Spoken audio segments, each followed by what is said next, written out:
It's time for Shake, Rattle, and Troll, a show for the serious fisherman, as well as the novice looking for tips from the pros. Shake, Rattle, and Troll is brought to you by Bill Luke Dodge Chrysler Jeep. Now, here's your host, saltwater fisherman and tournament pro, Don McDowell. Yeah, man. Hey, I'm Don McDowell. Welcome to Shake, Rattle, and Troll, the Sunday edition. Yeah, of course. JK's in the house. Morning, best Daddy. Do you need a medic this morning? It wouldn't hurt. All right, we'll put a call out to, let's see, who do we know that has medic? Oh, that'd be Master Sergeant Dempsey. Oh, yeah. Yeah, I know how he'd work with me this morning. Yeah. He'd just pull it and pop it and say, good to go. Yeah, quit your whining. Yeah. Complete the mission. Special guest today, we have a president-elect. And a past I don't president? know how this happened. You know, I'm pretty diligent. I missed one meeting, and the whole thing's turned upside down. It happens, Don. You got to keep on top of everything. So it's Mr. President, good morning. Good morning, Don. President-elect, good morning as well. Good morning. That's Alan Thurston, and Jerry Bubolt's over here, the current president of the Arizona Military Vehicle Collectors Club. You need to buy one. No, I don't. I don't need any more toys than I've already got. Okay, here's a question. If he paints his Prius olive drab, does that count? It counts, yeah, because he's part of the radio show, so we'll bring him in. Under a subsection 6 outline, Yeah. Isn't that Okay, true? we're going to talk about the upcoming Military Vehicle Collectors Club annual show at Metro Center, but right now we're going to divert and go to somewhere in Arizona with Scott Corcoran, the president of the Southwest Fur Harvesters. Scott, what's happening? Well, not much. Just sitting around waiting for the sun to come up. Do you check your traps in the dark at all, Scott? No, I don't. I just wait for the sun to come. It's too cold. You know, need that sun up. Ask Don. It was 18 in the morning. Don came up here. Yeah, here's the deal, John. At the highway, where you turn off, it was 28 degrees. Oh, as you drop down? We get down into Scott's camp, and I'm not getting out of the truck. It was like 17, 18 degrees. So how's the activity been up there, Scott? Oh, not too bad this week. I think I got 3 fox, 2 coyotes, a badger, and I got a cat too. So far this week. The badger's the interesting part. Yeah, I caught him. I caught him Monday morning. Well, I understand you and the badger had a little bit of a tussle. Well, yeah, I thought I forgot my rifle at home, and so all I had was a hammer. So I came in, me and the badger, we got close and cuddly, and I thumped him. But nice. I won.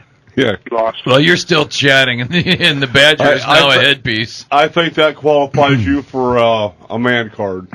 Does that give me a man card? Yeah, I believe it does. Okay. You get one. Look at that. You get one right off the top. Mine is being summarily pulled. Something's wrong here. We haven't had that discussion yet.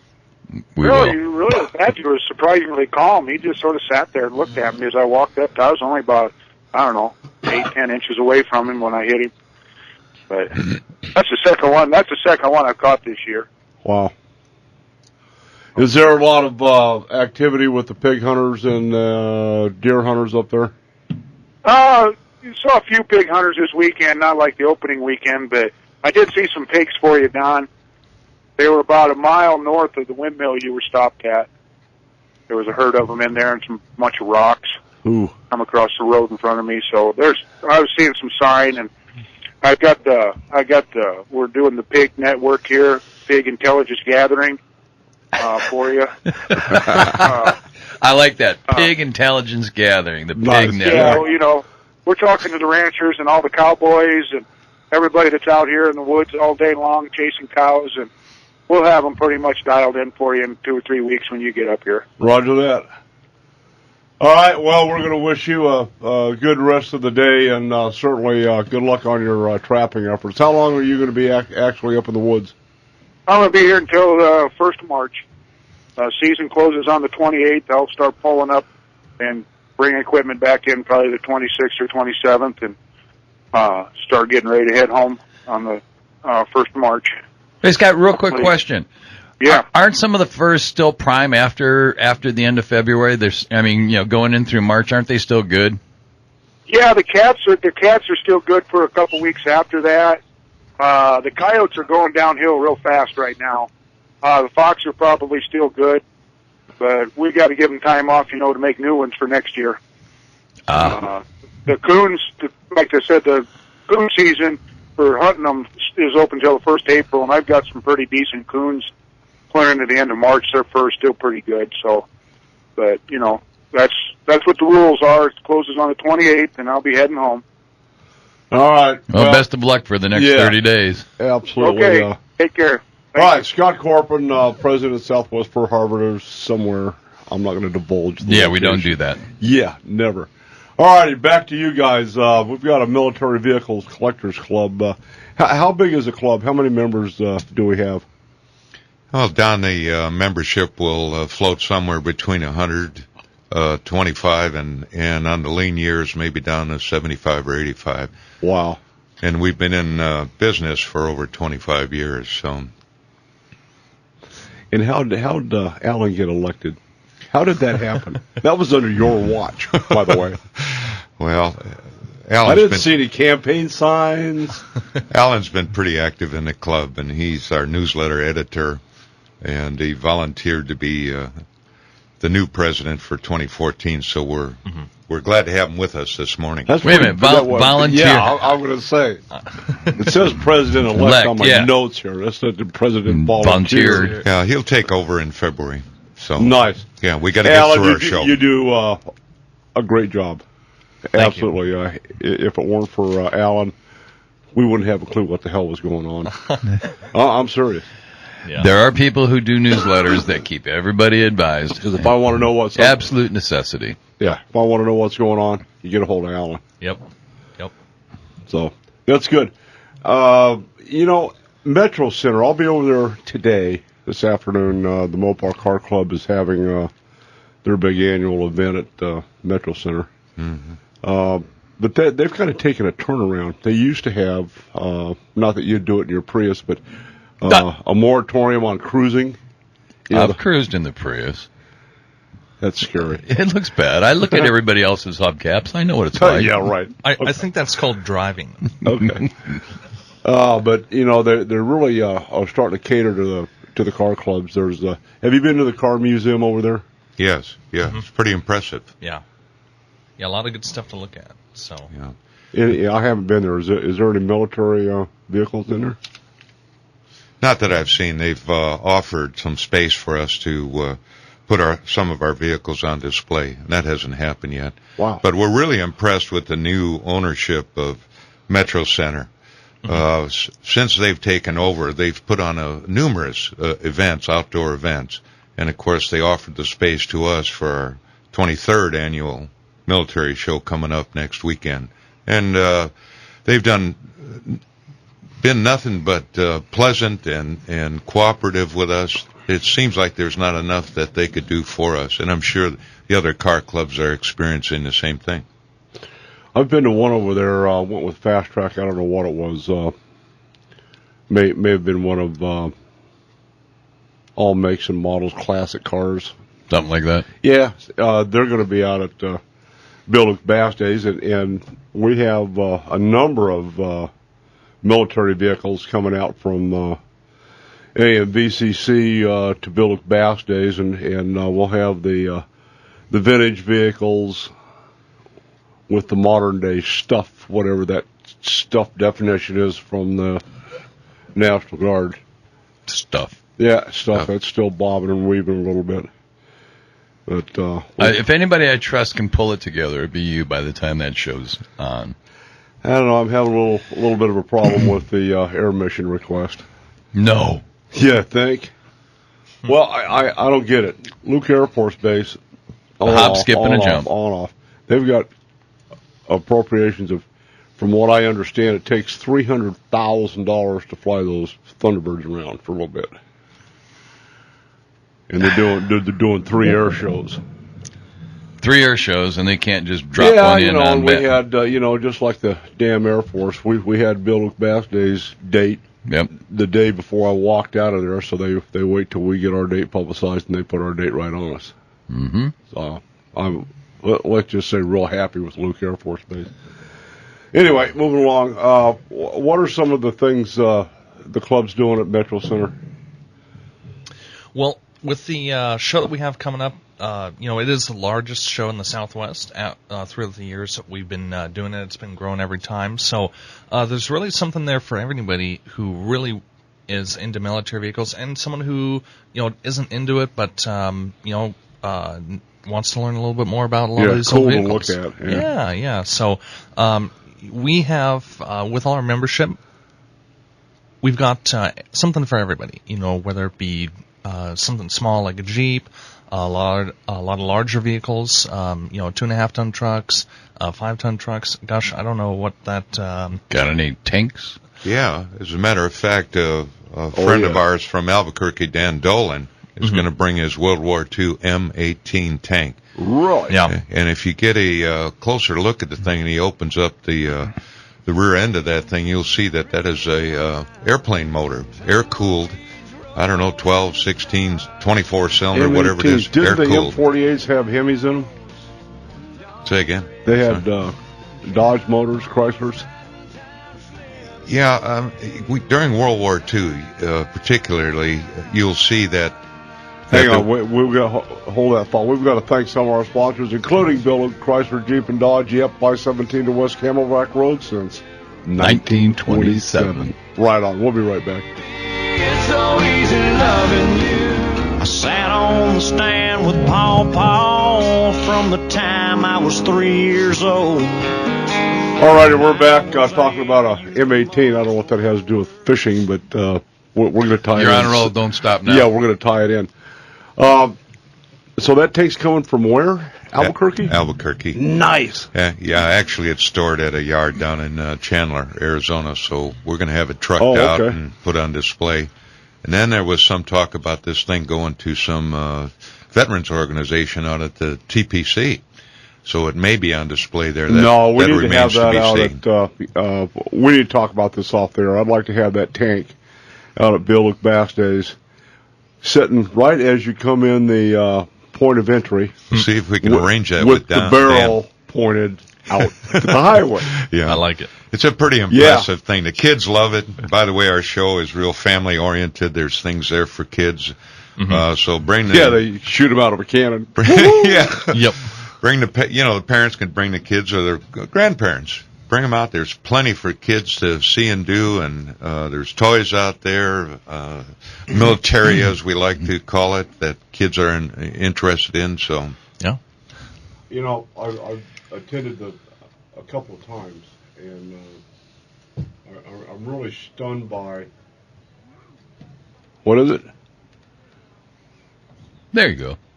We're back. Are we live? you're live. You are now. Okay. Keep my fingers off the button. That's why she doesn't let me have buttons. The older guys, the World War II fellows, Korea era, Vietnam guys, you've heard these, get all the discussion that this stuff sparks. Mm-hmm. Yeah. And I'd like my dad to see the M18 because that's what he trained on. I'd love to have your dad out.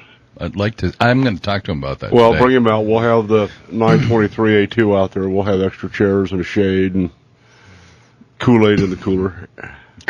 Don, part of owning and restoring a military vehicle is putting them on display and have the veterans come by and tell their stories about it. I didn't really understand that when I bought my first M35. And I was up at Sportsman's Warehouse. They had Military Appreciation Day, and I was glad to be there. The first guy, Pat, was up there. We had a little video camera going. Guy walks up. He's got his jump hat on, pins all over it, jump scarf, jump jacket. It's some kind of a 101st Airborne T-shirt, camel boots, a pistol, and a survival knife about long. He goes, I'm a Vietnam vet. I'm going, damn, really? Yeah. Wouldn't have guessed that one. I listened to this gentleman for almost 50 minutes. Tell me what a SOB that truck was.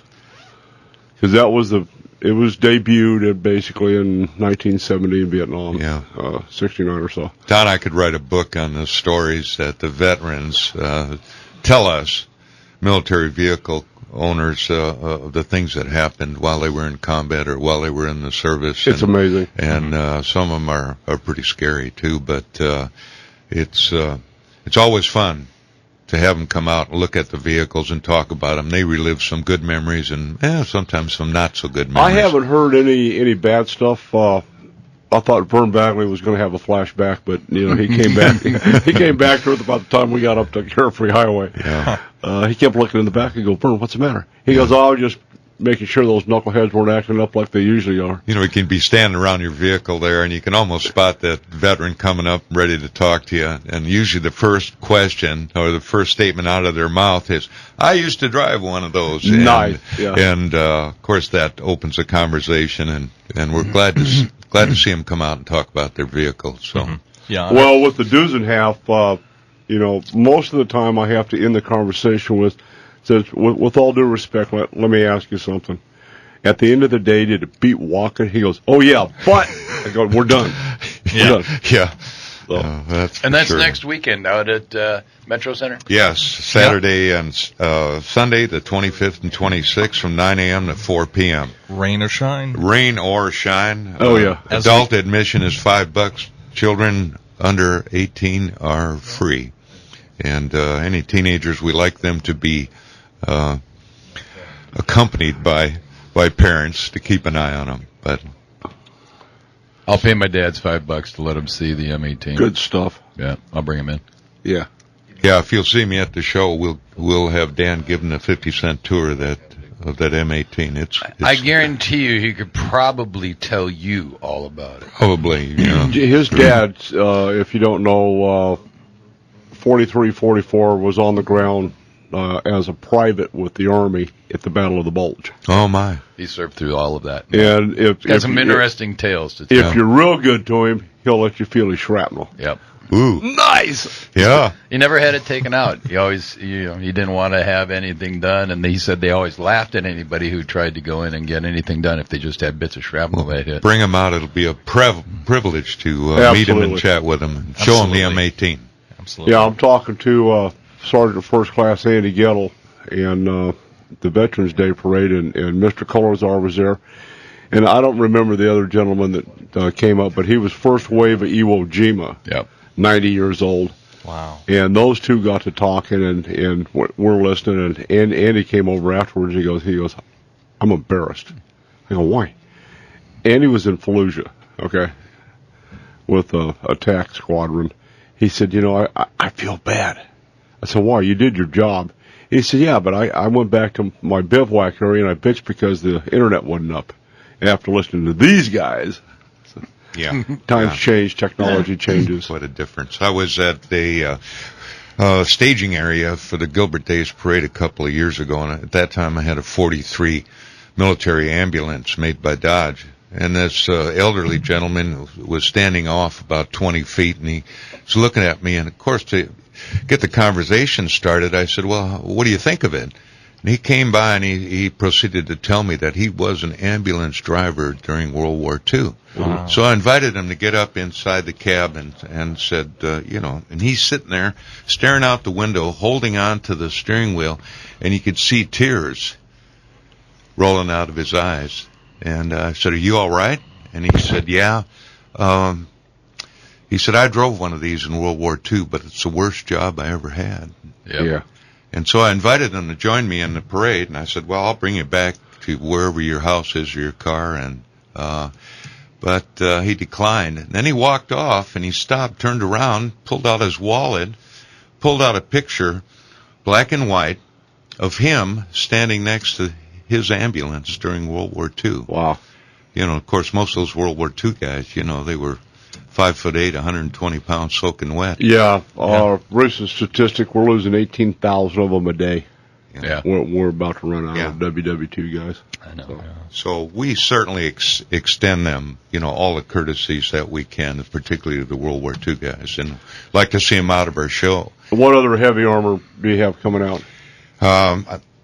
Alan, you aware of any other tracked vehicles or Not to my big knowledge. stuff coming up? No, I know we no. got the big 5-ton wrecker coming out. Yeah. There'll be tons of Jeeps, M37s with their Dodge 3/4-ton trucks, a good variety. We don't have a list of the people coming out in advance. It's a voluntary deal, so whoever It's a shows good deal. up shows Yeah, up. we'll be happy to see your dad out there. Hey, I'm Don McDowell. John Colazar. Jerry Bubo. Alan Thurston. Yeah, the new Mr. President. Hey, we're going to thank some of our sponsors. We'll be right back. Saying, boy, he's come a long way from dragging his knuckles.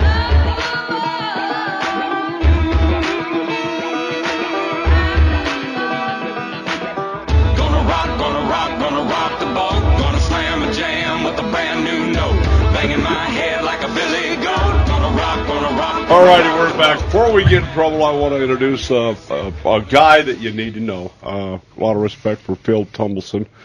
They got caught up in the, let's say, the parade today at P.F. Chang. I'm going to leave it go at that. What they do, have a marathon? Yeah, it's either that or the P.F. Chang half marathon. I've been in that a long time ago, but didn't have nearly the Is crowd that they for have now. former Prius drivers only, or what? Get out of here! Come on, anybody Come who on, runs, Phil. you know. Back Yeah. when I still had knees, that's what I used to do. Yeah, boy. Well, apparently people like to get up at this hour to run, which I've never really understood. We like to get but- up at 3 a.m. and go fish. Hey, Exactly. I ran a Exactly. marathon in Michigan back in '83, and we started in Canada, and we had to be there at 4:00 in the morning. We started at 5:30, ran through the tunnel that goes under the Detroit River, and finished in the United States. That was a full 26-mile one. Like I said, back when I had knees. Back in the day. But Phil is the what's your actual position with Heroes on the Water? So I am the local chapter coordinator for the Arizona chapter of Heroes on the Water. Okay, why don't you give us a brief description on the function of Heroes on the Water so I don't goof it up. Okay, so I'm going to actually steal this one from our founder, Jim Dolan. The best way that he describes it is essentially we help wounded warriors unwind, and the way that we do that is via kayak fishing. So our program is essentially, just to wrap it up in a nutshell, is we take wounded warriors, wounded vets, and or their families out kayak fishing. It's paid for by us. All they have to do is show up. We take them out for a day on the water, and then we'll do lunch afterwards and feed everybody.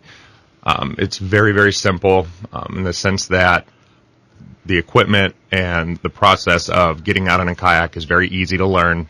It gives these guys something new to learn, something new to do. All of us that fish understand how peaceful and relaxing a day out on the water can be. We need to fish. I'm going to dispel that particular myth that you have. Well, yeah, and some of my buddies kidding. that I fish with can I get dispel that as well. They've seen me come unglued a few times. Yeah, you go fish with Andy one time. It's therapeutic to be out on the calming influence of water. It is. It can be, absolutely. So basically, that's what we do. Is we take these guys out kayak fishing. There is a great therapeutic value to putting somebody in a kayak by themselves, letting them go out, paddle around. A lot of the vets that are a part of the program are guys that have PTSD or TBI. They're more mental brain injury type things. And we also have a lot of guys in the program that have physical injuries such as single or double amputees, Wow. things of that nature. And obviously things are adjusted based on the specific need of the participant. But really it is, without making it too complicated or too detailed, that's what we do is we take guys out kayak fishing, teach them the sport, just gives them something new to do. Either sometimes these guys want to just paddle around, just relax on the water, Yeah. catching fish obviously is a bonus. But to some of these guys, it ends up being a new lifelong hobby and a new sport and something that they really get behind and enjoy. So we are excited to bring the program here to Arizona. We have been around for the last year and a half, 2 years here, but it has been in an infancy stage, if you will. Kayak fishing is not a huge sport in Arizona. compared to some other states where Heroes on the Water has much larger chapters. So as that program grows, the sport is growing as well. These things are kind of going hand in hand. And in the last 6 months or so, we've really gotten a lot of steam going with fundraising and things of that nature. So this next year, 2014, we really have a lot of exciting stuff. We're teaming up with the Army Bass Angler guys, doing a lot of fundraising with them. That's going to help with exposure, getting our face out there in front of a lot of people. And we actually have an event coming up here next week. We're going to get 4 or 5 guys out on Tempe Town Lake, so we're really excited to do that. Okay. What, is that going to be on the weekend that you're going to do that? Yeah, typically our events would be on a weekend, like on a Saturday or Sunday. It's just usually easier because it's our we need program to go down is there and cover that. it's very heavily based on volunteer support. Sure. So aside from us that are on the leadership team that are running the chapter, if you will, for us to be successful, we have to have a lot of guys that are willing to come out and help us either on the water, set stuff up, cook a meal, bring food, whatever the case may be. This gentleman right here is one of the finest culinary experts on hot dog production that you've ever seen. He cooks a mean hot dog. Yeah, buddy. He has been the recipient of hundreds of them. Well, he has told me countless stories about every bass tournament he's ever been in. I get a hot dog, too, at the end. Can't go wrong with a hot dog. Yeah, some of those are, I think the most expensive hot dog I've ever consumed was about $5,500. Well, hopefully it was at least a Hebrew National. Negative, Ghost Rider. No. That was one of those, Yeah, it was one of those donated ones from the local butcher it was a shop. discount dog. Yeah. Oh, man. Randy McElrath used to get the leftovers that were going to be trashed by Costco. Well, good. Hey, whatever it takes. But like I said, we're real excited. The more exposure we get, like I was mentioning, everything that we do is based on heavy volunteer support, whether that be financial. Obviously, everything that we do requires funds from the equipment, getting guys out, everything along that lines. And then, like I was mentioning, as we grow, right now we're still pretty small. Our chapter only has at the moment 4 boats. So at the moment, if and when we do these events, we're going to have at most 4 or 5 guys out. But in the next few months, we're planning on, we have some extra funds. We're doing some additional fundraising events. The plan is to eventually have upwards of 10 to 14 boats. Wow. And to do these events on a monthly basis where at least once a month we're having events and getting these guys out on the water and then just growing from there. How much interaction do you have with the military proper? Right now, most of our interaction as far as veterans liaisons and working directly with the military, I have a buddy who is a major with the National Guard here in town, and he is a kayak angler and used to participate in Heroes on the Water events in San Diego. So right now, he's kind of our main veterans liaison. He's the one that's bringing the guys out for us next week. Okay, good. And then now, obviously, with our partnership with Army Bass Anglers, working with Andy and working with Tom, those guys are really gung-ho as far as getting all of this running and putting a lot of support behind us. So they're also going to be military contacts for us and helping us network and get in front of the people that we need to. Hey, Woo, got a quick question. What does it cost to outfit one boat? I mean, what's your total nut for one boat to be up and running and on the water? Okay, so for us to get up and running for one boat with equipment, so you're looking at a kayak, a paddle, right, a PFD, right, maybe an anchor, a couple things like that. Right. Through the organization, we get discounts on some things. Sure. At the national level. If I remember right, it runs us about $600. We can get the kayaks that we prefer to get. That's a Wilderness Systems brand. I'm a huge fan of. They're very, very stable boats. Right. And we can get a nice Wilderness Systems Ride 115 kayak, a PFD. By the way, kayak and stable, are a little bit of an oxymoron there. I've rolled in those. You would think. And like I said, the world of kayak fishing here in Arizona, it is growing very, very fast. But in comparison to size with bass angling in general, most of you guys out in the big bass boats kind of look at us like speed bumps. There's one or two here and there. He's always said that about kayaks. They were speed bumps. Well, we had Larry, I think it was Larry White, a few years ago, killed a guy in a kayak. And it was really unfortunate. Larry's really conscientious, been driving bass boats forever. He was pointed into the sun. Oh, The no. guy in the kayak was paddling towards Larry's bass boat, and Larry looked around, got up on the throttle, and boom, boom. No. I mean, yeah, it was Yeah, that's- tragic. Yeah, it was. I haven't seen that happen, fortunately, but I've seen quite a few near misses. Saguaro Lake in the summertime, I won't go near. Oh, I wouldn't either. If No, maybe in Butcher Jones or a couple protected Yeah. areas, Yeah. but the lake likes boats.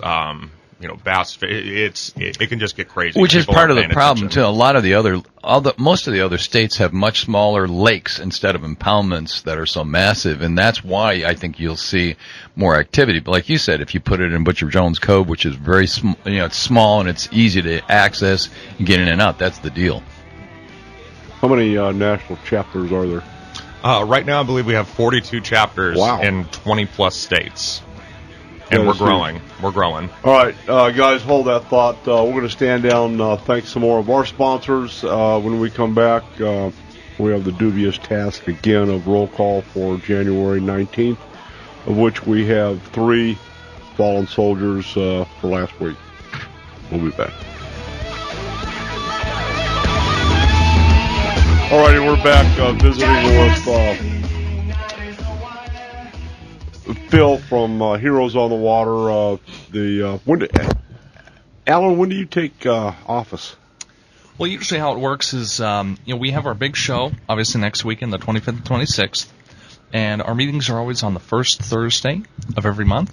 So usually it's after the show, because a lot of the officers, current ones, are dealing with the show that's coming up. So after the show, that's kind of our reset button for the year. Okay, now, So- Jerry, is there not having been through a change of regime, is there some type of a initiation service that the club provides for the incoming president? It's secret, Don. Nice! Brand on the butt. Hoorah. Yeah. No, I didn't know about this here. Let's back things up. Oh, no. So there's no coronation Trust ceremony. me, if Jerry and I are involved, It's not we'll gonna be get good. Jeff involved and Rob. Rob's always up for a hot dog, so let's say. You got to meet these guys. Good bunch of guys. Are they as crazy as you? The voice of moderation and reason is asking that. of Yeah, course. well, you need to visit with Albert. Albert's got big trucks. You guys all have big trucks. The top of the Prius doesn't even come to the edge Top of of the your tire. Yeah, top of your tire now. You gotta love it. Anyway, we're gonna get ready for roll call here, but Heroes on the Water, Army Bass Anglers, and the AMVCC will be at Bill Luke Bass Days, and I want to thank you guys in advance for coming out. I personally, I think what you're doing is extremely important, and the value of it for these guys is just absolutely paramount to get them unwound. I that's think the best that's. Are you going to have your at Bill Luke Bass Days 14th, 15th, and 16th of March there at Pleasant Harbor? Are you going to have your kayaks in the water? Yeah, what we're planning on doing is, like I mentioned, we're doing a lot of stuff with Army Bass Anglers, and we're going to do a co-fundraising booth with them. So we'll be set up, Army Bass Anglers will be set up, and we'll be there with them. And I'm planning on bringing all of our kayaks out. We'll have a booth set up. I'll have all the boats available, and absolutely we'll have things ready if we have some people that are interested. If we have some wounded warriors that come out that are there, people, servicemen and women that are interested in our program and may want to get out on the water and give it a shot, we'll be able to do that for them that How day. much family participation do you have with the soldier at your events? It all depends on the individual. And the way it pretty much works is we would invite these guys to come out and say, hey, we're doing an event. Would you like to come out, come fishing with us?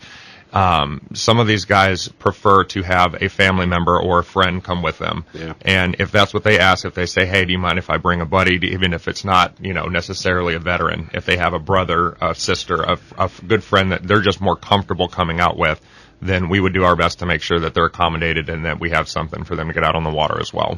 Very cool. Very cool.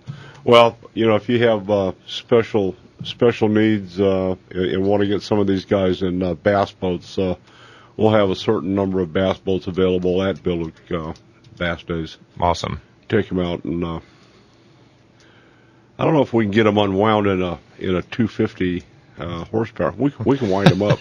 Yeah, that's a whole different technology and a whole different therapeutic effect. Exactly. Yeah, that's a different therapy. Again, hanging onto the seat, doing 65, 70 across the water is a little different than paddling. No. Here's what's happening in the bass boat world to bring you up to speed. Most of the out of the box boats right now are running 90 plus. Wow. I can get close to that in my kayak. Yeah, I can get you there in your kayak. I want to watch you paddle. Hold the rope. Alan's Jeep is 45 miles an hour. Yeah, I'd say 45. I'd say 55 downhill, with a tailwind. With a tailwind, yes. Nah. Those darn governors. It's the light on the dashboard. Oh, there you go. And I've had a very stern talking to from Bill Dahlberg at Rocky Mountain Cummins. He said, do not take it over 2,100 RPMs. Right. Ever. Ever. Yep. Well, a lot of people ask about why military vehicles go so slow. And the answer is those vehicles travel with the infantry, which are on foot. Yeah. So why do you need to go 90 miles an hour in a military vehicle when you're supporting the guys with boots on the ground, traveling at 1 or 2 miles an hour? Yeah, I get that, but I'd hate like hell to try to keep up with Abrams. Mm-hmm. Amen to that. It's 65 mile an hour, 65,000 pound vehicle. Yeah. Those things honk. Yeah, a lot of what I drive on my Jeep is asphalt, city streets these days. But when those original Army Jeeps first came out, I think most they did was dirt roads. What are you driving? My Willys Jeep. You got a Willys. Yeah. What year is it? It's 1942. So yeah, wow. Yeah. When I'm sure that thing probably saw a couple of years of use before it ever saw a paved road. So, with as many back roads and everything that a lot of those places they were trying to take. That seems about right, I'd say. Yeah, it's interesting. It seems that Iraq and Afghanistan, that's all they have is back roads anymore. All righty, we're going to do roll call for January 19th. And this first soldier that we're going to be talking about actually died on January 4th, was Sergeant First Class William K. Lacey. Went down January 4th, serving during Operation Enduring Freedom, 38 years old, of Laurel Hill, Florida. The sergeant was assigned to the 201st Brigade Support Battalion, 3rd Brigade Combat Team, 1st Infantry Division out of Fort Knox, Kentucky. He died in, again, January 4th in Afghanistan of injuries sustained when his enemy, when his unit was attacked by RPGs, rocket-propelled grenades. Army Sergeant Drew M. Scobie died January the 10th, 2014, serving during Operation Enduring Freedom. He was 25 years old, of Kailua, Hawaii, assigned to the HQ and HQ Battery, 1st Battalion, 487th Field Artillery, from the Hawaii Army National Guard out of Oahu, Hawaii. He died at the Bagram Airfield in Parwan Province, Afghanistan, of injuries sustained in an aircraft crash. Army Chief Warrant Officer Andrew L. McAdams died January 10th, 2014, serving during Operation Enduring Freedom. He was 27, of Cheyenne, Wyoming. He was assigned to Department 53, Operational Support, Airlift Command, Joint Force HQ, Wyoming Army National Guard of Cheyenne, and he again died January 10th at Bagram Airfield in Parwan Province, Afghanistan, of injuries sustained in an aircraft crash. And as a point of interest, you will know Russell Johnson as the professor on Gilligan's Island. He passed away of kidney failure this past week. But the interesting part about this guy, Russell Johnson, was a navigator in a B-24 during World War II, the 100th Bombardment Squadron and 42nd Bombardment Group, the 13th Air Force. He was actually they were shot down in the Philippines in March of '45 on a low-level bombing and strafing run against Japanese targets. They were hit by some flak and knocked the airplane out of the air. His radioman next to him was killed, and he broke both ankles in ditching the aircraft. He was awarded the Air Medal, the Asiatic Pacific Campaign Medal with 3 service stars, the Philippine Liberation Ribbon and 1 service star, and the World War II Victory Medal. He was honorably discharged as a first lieutenant in November 1945, joined the Army Reserve and used his GI Bill to further his acting abilities, and spent 3 years with Mary Ann and Ginger. So our hats are off to his family, and thank him for his services along with the rest of the World War II and military guys that have gone before us. I'm Don McDowell. That's the price of freedom. Think about it. We'll be back. Between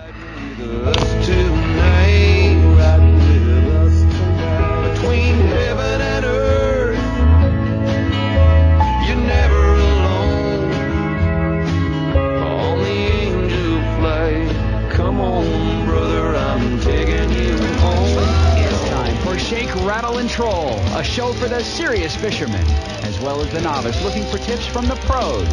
Shake, Rattle, and Troll is brought to you by Bill Luke Dodge Chrysler Jeep.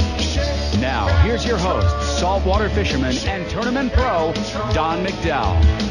Yeah, man. Hey, Don McDowell here. Welcome to the second hour of Shake, Rattle, and Troll. Interesting group today, aside from JK. And how'd you hurt your thumb?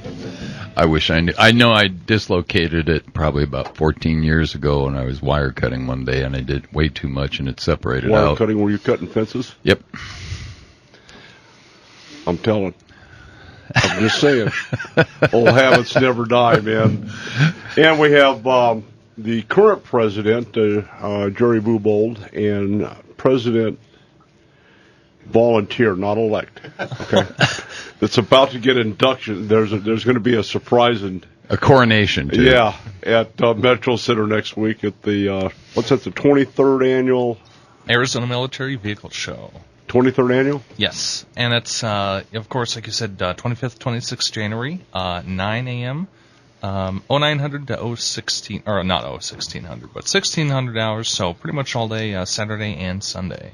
Yeah, okay, and then we have Phil Tummelson here from Heroes on the Water, and right now we're going to kind of divert and go to a new issue that we've been tracking with Tim Andrews, the voice of 96.3 Real Country. Tim, good morning.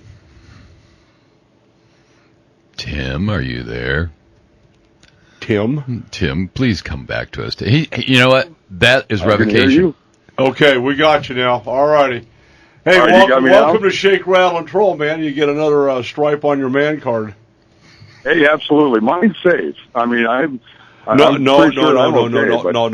Don't get real comfortable with that. No, it's not. You have a radio show. I have a radio show. Neither one of us are safe. That is true. And I've got to give myself one of those show jingles. I forgot you had that. I just love that thing. Thank you. And by the way, the Heroes on the Water thing, wow, what a great little organization. I'd love to have those guys on the show sometime next week. Anything or anybody that's out there helping our wounded warriors, I'm just all over that. Well, Tim, you're out there doing it like we are, and unfortunately, what's happened in the Wounded Warrior, and I'm going to use that acronym, these projects. There's too many guys out there that have figured out, hey, there's a money trail here. So they're talking a whole bunch of stuff out there, but the money's not, in a lot of cases, not going on the ground. And these guys are out there putting the money on the ground. I've done a lot of checks on these guys, and wow, what a great organization. Yeah, it sounds terrific. And anytime that you can help these guys get away from what they have to deal with every single day is a great thing. So my hat's off to you guys. I really appreciate what you're doing. Here's one of the things we're going to try to do. Phil and his group, Sergeant First Class Andy Gettle, is Andy got a position with Army Bass Anglers, or is he just a guy? As far as I know, Andy's just on board with Army Bass Anglers Okay. as a member. I don't think he has a leadership role at the moment. Okay, well, we've been tracking Seth Wakeling about 32 or 34 weeks ago. Seth was over in Afghanistan, stepped on an IED, and has received his new left leg and foot. We're going to try to get Seth out here to get him out of Bill Luke Bass Days. 96.3 is coming out. You don't know this, but there are a host radio station out there playing music. Nice. And hopefully, we have a little something lined up for Tim. I know he's been fishing with Flathead Ed, but we're going to get him a real man tattoo, the Cummins Diesel. C. Yeah. You know, it would really be great. I haven't talked to Flathead Ed about this yet either, but and the guys there might know somebody. It would be great to take a Wounded Warrior out that night on the 15th, as Flathead Ed and I are already planning to go out. I know we've got more room on the boat, and take him out all night looking for those monster flatheads. He's got enough room for a whole platoon on that damn boat. I'm telling you. And don't forget, the redneck camo recliner. That's the best. There's something wrong with that. That the terminology alone, the redneck lounging chamber chair. Yeah, you think? Well, hey, I know you're starting to give out on 96.3 at 7:40 every Monday morning the man card rules. What are you going to start out with? Well, that you'll have to find out at 7:40 tomorrow morning, obviously. Ooh. But basically, it's the Real Country Man Code. And we're going to do this actually every morning at 7:40, and it's just tips to help guys keep their man card out of the purse, not their own purse, obviously, their lady's purse, and to do things like, help people like, Patrick, not have a 30-day probation. I understand actually JK. No, I am not on probation. That was taken out of context. I recommended a 10-day probationary period for you, just for two reasons. One, I've seen you dressed like a woman, and two, that email, something about tough to find a good purse. What was that? What? Was I not supposed to say that? Go, Tim. That was a film clip that I forwarded over. It was filmed in Australia, and it was two women who went out and they had neat purses and they wanted to be taking pictures of it, and they're one of them standing by a lake acting like a goofy woman and trying to be all cute, and the next thing you know there's a big croc that comes out of the water, grabs her, eats her, and the only thing left floating is the purse, which I sent a little email for it, and it's tough to find a good purse these days. It was a joke, and of course Patrick forwarded it, and all of a sudden I'm in a 10-day probationary period, which I think it's still under review actually. Thank you. Because you're not helping yourself right now. So the man code, and now see, for instance, last week, Patrick, he went on a 30-day probationary period immediately because he reposted a baby picture of Dirk Bentley on our station Facebook page after I had clearly said, hey, there's a new picture out there of the baby, but I'm a dude, and we don't do that. I'm not going to post it on Facebook. You can Google it if you want to. 2 minutes later, Patrick posts it. And I'm sorry, that is definitely a man card violation right there.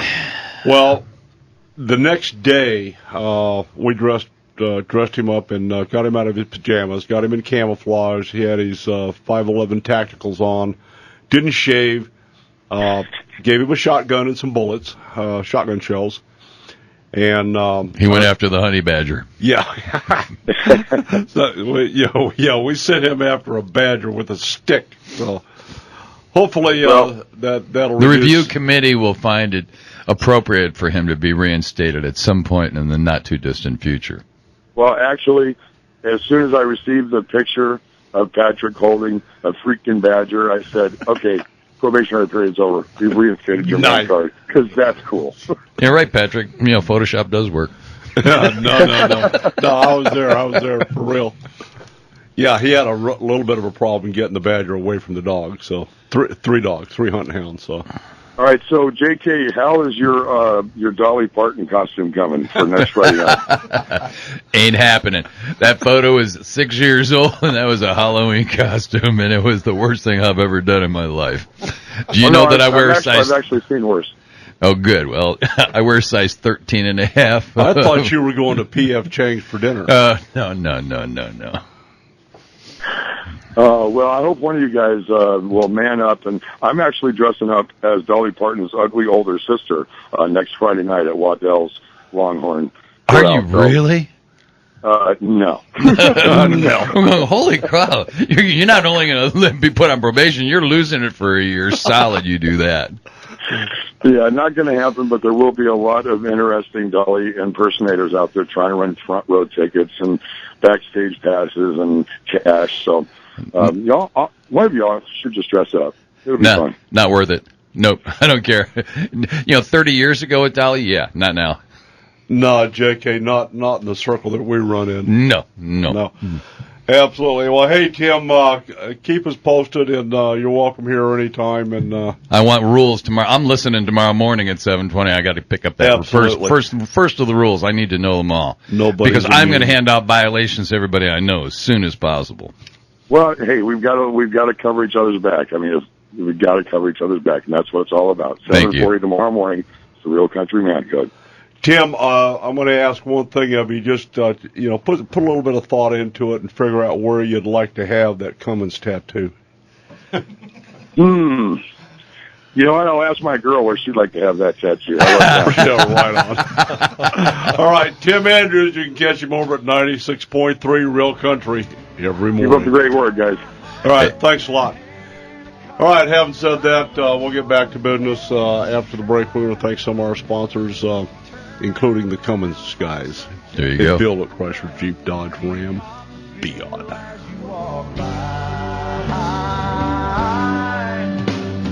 I got 2 words. Hank Jr. Liked his plans, but they came undone when it got around to God and guns. All righty, we're back. Fun stuff with the man card with Tim Andrews. Boy, that thing's growing hair. I'm telling yes, you. it is. Yeah, that's some bad juju. Anyway, we'll have those guys out at Bill at Bass Days. Phil, back to you. Okay, we've got 20 chapters in 42 states. You had a dyslexic moment. 42 chapters in 20 plus states. He has many of those on a daily basis. He has not had his meds kick in yet. It's because of too many hot dogs. Too many hot dogs, man. I'm telling you. Ghost is meds. Okay, speaking of hot dogs, is there going to be food vendors at the event at Metro Center? Definitely, and we have one of the bigger hot dog vendors there as well. That'd be Rob. That would be, I don't know who it is. No, not Rob, not for sure. But, yes, there'll be a couple of food vendors out there serving everything from cotton candy and hot dogs to hamburgers and kettle corn and God knows what else. Wow. Okay, he's mentioning cotton candy, kettle corn, and military vehicles that are expensive with kids walking around. That's a bad combination. We have zip ties. Oh, that'll work. Never mind. Yeah. Take that back. You know, Don, the question came up when we were off the air about how many vehicles we expect. Well, we don't pre-register our guest vehicles, our display vehicles. And anybody from the general public, club members or non-members, are invited to display their military vehicle at no cost. Wow. And we generally turn of the 23 years we've been doing this in the last few years, we'll expect anywhere from 75 to, a year or two ago, we had a high of 150 military vehicles on display. And 99.9% of those are privately owned. Once in a while, we'll get the National Guard to bring out a Humvee or a trailer or something like that. Not this year. Are you familiar with the term sequester? Yeah, well, absolutely. So that I know of, there's no plans from the military to bring something over for display, but they could surprise us. I'll ask the question, let's see, Tuesday, because they don't work on Monday. That's right. Now, Sergeant Andy works on Monday, right? Is aviation immune from the 410 deal they got? You know, I'm not sure. He may be working. I didn't hear any plans that he's going to be on the water fishing, so. Or quail hunting. Or quail hunting. Yeah. As a Palooza veteran, nothing grows where Andy goes. I'm telling you. I think we should start some type of a pool to see how many hot dogs Rob can eat. I love Rob, but I'll tell you what, I've never seen anybody enjoy food as much as Rob does. Rob can put away the groceries. Nice. Chris Elliott, thank you very much. I have been going nuts all morning long trying to identify. You've been going nuts for the last 40 years. Good point. We were just trying to identify who somebody reminded us of, and it was Chris Elliott. That was the name I could not. Bill Murray kept popping into my head from Groundhog Day, but Chris Elliott was the one. There is some physical attributes which are similar. Absolutely. Aside from next weekend at Tempe Town Lake, is there anything we can do to support you for that event? Right now, besides the fishing license, right. Aside from that, we're pretty good to go there. We've had a lot of time to prepare, getting all of the equipment and stuff that we do now. We had a couple events scheduled for last year that got canceled due to weather and or the government shutdown. So don't even open that can of worms. Yeah. We had an event scheduled at Canyon Lake, and that was during all that mess. So. We're pretty ready for this. Like I said, we only have a few boats at the time, so we're only having 4 or 5 guys out, and we have plenty of what we need right now for that. Our long-term needs will obviously be financial and volunteer support down the road, more so as we grow and do events on a more regular basis. Considering that these are all fishing done, and that they're water-related sports that are fishing, and it's in the state of Arizona, I would suspect that any presentation in front of the AZSFWC for any kind of grant money might be beneficial. Well, you are a 501c3, correct? Yes, sir. We are. Now that there right there is half the battle. Well, here's kind of what is happening. April the 5th, we had a grant request go in with Woody Farnsworth and Scott from Youth. YOU? Yeah, Youth Outdoors Unlimited. We're doing an event, and this is going to be centered around his group and families, military families. Good. We're going to go fish and have some bass boats and some pontoon boats out there, and they'll have their kayaks. But I think it's really important. A lot of times the family isn't always included in the unwinding process. And I think it's important for those very involved, supportive families that they need to unwind as well. Yeah, absolutely. Right now we're working with a couple of PTSD guys, and it's kind of like breast cancer was a few years ago. There was a lot of emphasis around and arms around that soldier, but the psychological and emotional support for the family. It's just as important because they suffer a lot of the impact from it. Oh, absolutely. Yeah. So. Yeah, they're in my mind, the family's on the front line. Right. They've already been through the deployment and the tour and all that kind of stuff. So. And then the residual effect from PTSD. Yeah. Yeah, that's one great thing about Heroes on the Water is they're very much a family-first type organization, and they realize how important, exactly like you guys are saying, that it's not just the warrior themselves that go through a lot of this. When they come home, I mean, they're bringing it home to their wives, to their kids. Sure.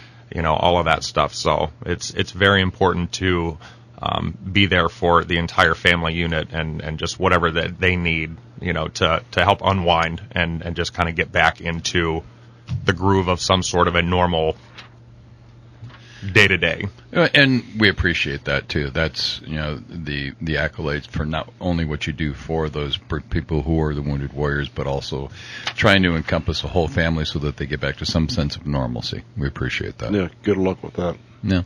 You have to have it.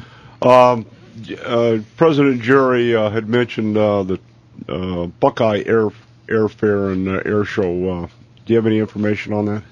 Yeah, I've been talking to Jeff Schwartz, the promoter for the Buckeye Airfare, and that's going to happen February 8th, one day, Saturday from 9 a.m. to 4 p.m. And they're expecting 30,000 people out there. Wow. And our club is going to participate by putting military vehicles out there, and there's some veterans charities that are going to be participating, reenactors, and tons of car show people and vendors and booths, and that's about as much as I know about it. And where right is now. that? It's going to be out at the Buckeye Airport. Well, that Basically, then you're talking all of Buckeye, Avondale, Goodyear, and Tonopah. All the residents are going to be there. Oh, yeah. 30,000 people. Yeah. It's Buckeye Municipal Airport, 3000 South Palo Verde Road in Buckeye. It's right next to the little nuclear plant. Yeah, I guess that's the planes glow, but that's all right. That's right. You can find it in the dark. Yeah. Nice. We're really looking forward to that because it's another opportunity to showcase our collection of military vehicles and interact with the public. So we'll be out there. That's good stuff. Have we got any Axis Power vehicles showing up that you're aware of at Metro Center next weekend? As I said before, none of the vehicles are pre-registered, other than the big ones like the M18 and maybe some half-tracks and all that. But at this moment, I'm not aware of any Axis vehicles coming out. Typically, year after year, there's a man that's got a Volkswagen Kubelwagen, and he'll bring it out. Nice. You gotta love that particular vehicle. All righty, hey, we're gonna stand down. Thank some of our sponsors once again, and when we come back, James Guggenauer from Rim Country Custom Rods with the fishing report on the Mother White. Well, the morning's kind of damp. I'm not worried about cutting the grass. Left my truck at the boat ramp and my boat is full of gas. My old boss thinks I'm sick today. He won't have me to harass. 'Cause I'm out here on the river and he can kiss my big old bass. All righty, that can only mean one thing. James Guggenauer from downtown Payson. James, good morning, sir.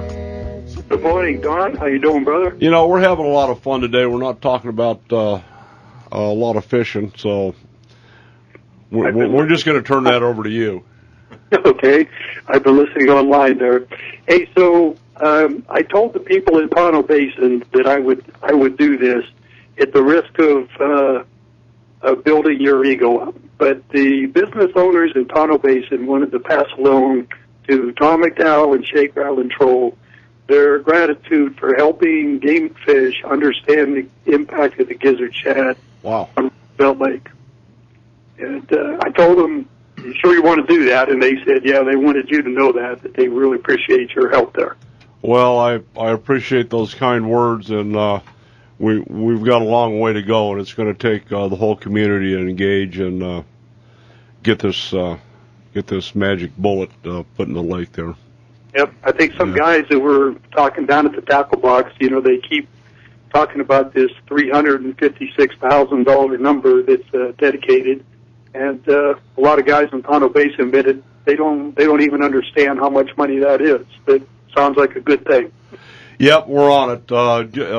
Just so you'll know, I'll let this cat out of the bag a little early, but I will be traveling back to Birmingham, Alabama, where there's a National Conservation Director meeting for BASS at the Classic for 4 days.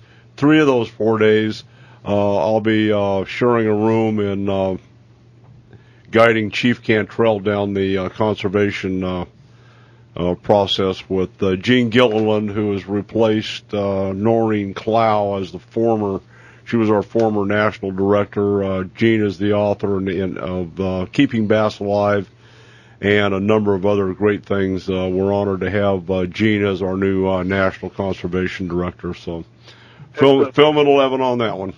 Yep, sounds good.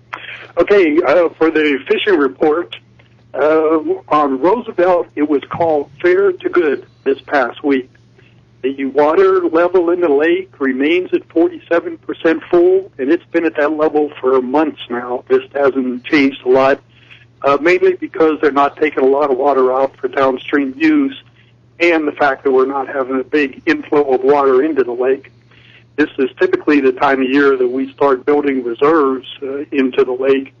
However, the Salt River is flowing at just over 50% of its normal rate for this time of year, and the Tonto Creek is below 25% for its normal rate. So those are two pretty poor numbers for what we want to be doing to the lake right now. We just are hoping we get some more moisture up on the rim and fill the watershed up and get some water flowing in there. Now, the calm winds and the sunshine, they're they're contributing to some slightly warm water in the shallows at Roosevelt Lake. I keep getting these reports every week that guys are waiting till 1, 2 o'clock in the afternoon, and they move into shallow water, shallow being less than 15 feet of water, and they're just killing them on a drop shot. Most guys are using a dark-colored 6-inch worm. Something like an Aaron's Magic would be working well. Now, it seems that this bite only goes for a couple hours, but they said if the water conditions are right and the water heats up a little bit, the bass shore are getting active. As the days are cooler, like in the mornings, if you're out there now, guys are using more drop shot, or jigging spoons and deep running crankbaits this time of year. So the other thing is that, a lot of guys are expressing frustration this time of year because the fish metabolism slows down. They're just not very active. You got to get baits pretty close to the fish for them to even go after it. So my advice from telling everybody, just hang on. In another month, the water's going to heat up and things are going to be better on Roosevelt Lake. So if one of those anglers that are coming up to Roosevelt and only catching a few fish, I guarantee you it's going to be better in a month or so. Good stuff. What about any reports on crappie this past week? Yes. Although not very good. It seems for sure. I mean, everybody that I talk to about crappie fishing, they are really experiencing the impact of the gizzard shad in Roosevelt Lake. I can't remember the last time we reported a good crappie bite. Once again this week it was called poor. These are very experienced crappie anglers that are trolling. Most guys are trolling a 1/16 ounce jig with a 2-inch grub tail or live minnow, and they're in about 25 feet of water. But even these experienced guys are having a rough time. If they catch 2 or 3 crappie in a day, that's usually a pretty good outing. And these are guys that are coming down from the northern states, so they're fishing all day out there. So that just gives everybody an idea how tough it is for the crappie. And I know that part of the studies and part of the funding that Arizona Game and Fish has dedicated to Roosevelt is going to go to better understand this crappie issues, and hopefully they can do something about that. Well, I think the long and the short of it is, first of all and foremost, we need water. A lot. Now we need snow and rain. Yeah, whatever we do is negated by the fact we're in a drought situation that lakes, down at the old lake level. But, the eradication and trying to get these gizzard shad under control is going to help all the fish. Right. So, all right. Yeah, I absolutely guarantee that, water is going to be one of the main issues that we always, every year when we have lots of water in the lake and we do get the level up, just like you're saying, fishing is always phenomenal. Well, James, one of my major fears on Roosevelt and consequently downstream on the Salt River for Apache Canyon Saguaro is this dadgum golden alga could blow up, and they, as we've talked about, they emit a deadly toxin that I hope doesn't happen. Right. Especially when the water starts heating up a little bit, that's a perfect conditions for that. They're not taking water out, just kind of not flowing in very hard, just not a lot of water moving, so it sets up the conditions for that to happen. So definitely something we need to keep an eye on. All right. Any discussion on any of the comments coming out on the Wolf program? Not so much comments. Haven't heard too much other than the articles that have been in the Payson Roundup. But a couple of things. We've been hearing reports of wolf sightings around Rim Country up here in Payson and as far south as Jake's Corner. And the Arizona Game and Fish Department is trying to confirm some of these sightings and compare it to their monitoring program that they currently have in place. So we're asking all of our hunter friends that if they had trail cameras set up north and they captured pictures of wolves on their trail cameras, We wondered if they would maybe get the GPS location and a copy of the picture, either Rim Country Custom Rods here in Payson or Shake, Rattle, and Troll in the Valley. And both of them have websites that you can contact people on to try to get that information to the Game and Fish. Yeah, I think that'll go a long way. The identification process is similar to that of a Bigfoot sighting, without a picture and interpretation of actually what's on that picture.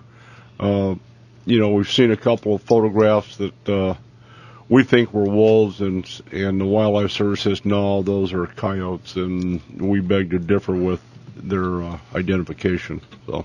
Right. And then, hey, just one more thing for the listeners. On the Shake, Rattle, and Troll website, I noticed an editorial that J.K. did on the wolves. Very well written, J.K., really informative, and I encourage everyone who has an interest in this wolf program to go read that editorial.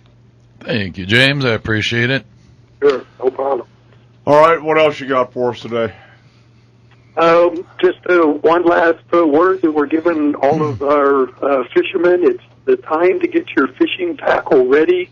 This time next month, we're going to be talking about spring bass fishing on Roosevelt Lake. Hoorah. So start looking at your rods, start looking at your reels.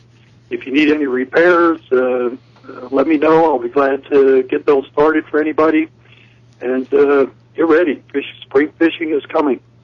About time. Been a long winter. All righty, folks. There you have it from the master rod builder himself, James Guggenauer, RimCountryCustomRods.com. We're going to flip into a break. When we come back, we're going to get this thing wrapped up and go to Metro Center and look at Mopars. Hoorah.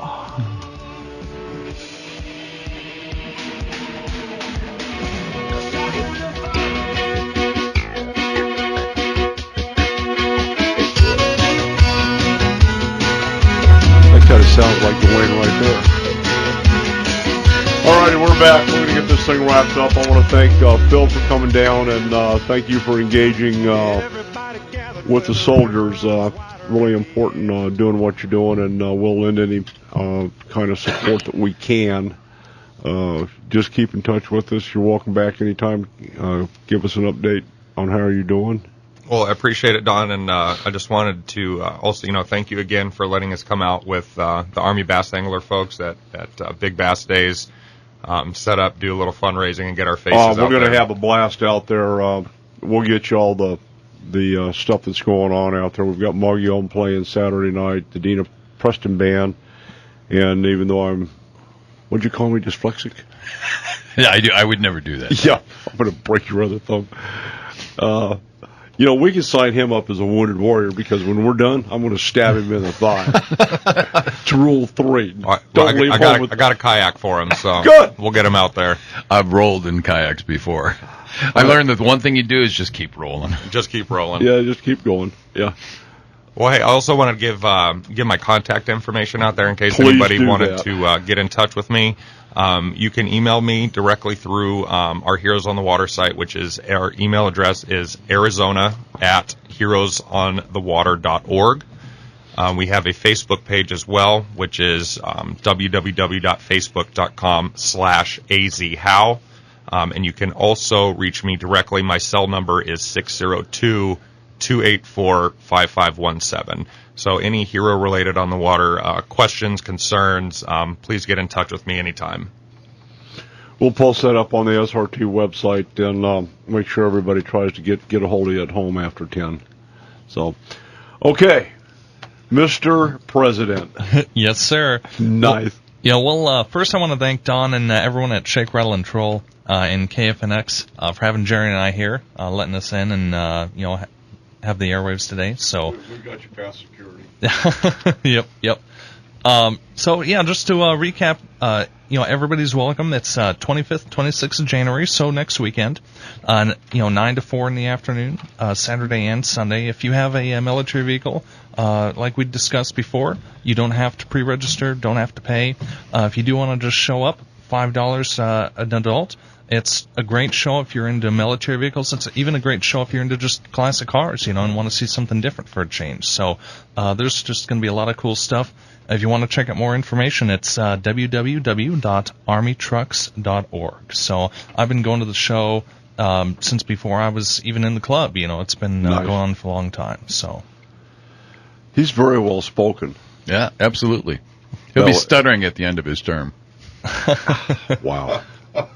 You ought to come to a couple of the meetings. They're interesting. Yeah. I chair enough meetings, and I've been through enough wars with those guys. I don't need it. No, this is a very unique group. I would put them up against any grandma's sewing circle on the planet. I would. Oh, my gosh. Lord. Just out of curiosity, I Googled M18 Hellcat tank. There's one listed for sale for $295,000. Let's buy it. U.S. Let's do it. U.S. Do it. Bring your checkbook, buddy. Yeah, buddy. Okay, I wonder if it's got a active firing pin. Make sure when you see my father the next time, you ask him about his tank experience. We've been talking about, and I know Pat's been working on this. Jerry kind of hit on it. We're capturing as many dissertations as we can from the veteran community because, unfortunately, the WW2 guys in Korea, even Vietnam veterans, we're losing those guys at a fantastic rate. And to get some of these things down for posterity, for whatever it's worth, at some point in time, I think it's really crucial. And for my mom and dad out there, Dad, I hope you're the last man standing from WW2. Yeah, man. Amen. Good stuff. I guess that, pretty much in a nutshell, Bill Bass Days is coming up March 14th, 15th, 16th. We're giving out over $50,000 on the fishing front. 6 hourly weigh-ins. You're going to be out there in a halter top and hot pants serving beer, from what I understand. You have a portion of that correct. The Arizona Deer Association will be serving alcoholic beverages in the form of beer. Hot pants and a halter top is not my forte. Protecting your man card, aren't you, John? Damn right I am. Yeah, you can catch the some of the man card rules. I'm going to have to listen. This is kind of a new deal. But, we're real serious. We've got a tattoo guy coming out to Bass Days. Is it a real tattoo or a tip? No, this isn't the lick and stick. This is the real deal. Yeah, needles and ink and ball peen hammer involved. And the needles and ink is fine. It's the ball peen hammer I'm a little concerned with. Yeah, well, there's some elk, deer, bass, all kinds of various. I've contemplated since I shot that last one to have his left and his right side put on my shoulders. I would think that would be a interesting tribal. Mm-hmm. I've been thinking about it. At our age, who gives a damn? Yeah, there's enough spots on my body, it doesn't matter anymore. Yeah, maybe you'll share the truth about the thumb. No. It was cut and wire.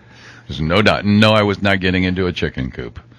No, that had crossed my mind. Yeah, I know it. I figured it did. Jennifer jumped on it. Even at our age, Jerry, how do you go to sleep and wake up with your thumb disconnected?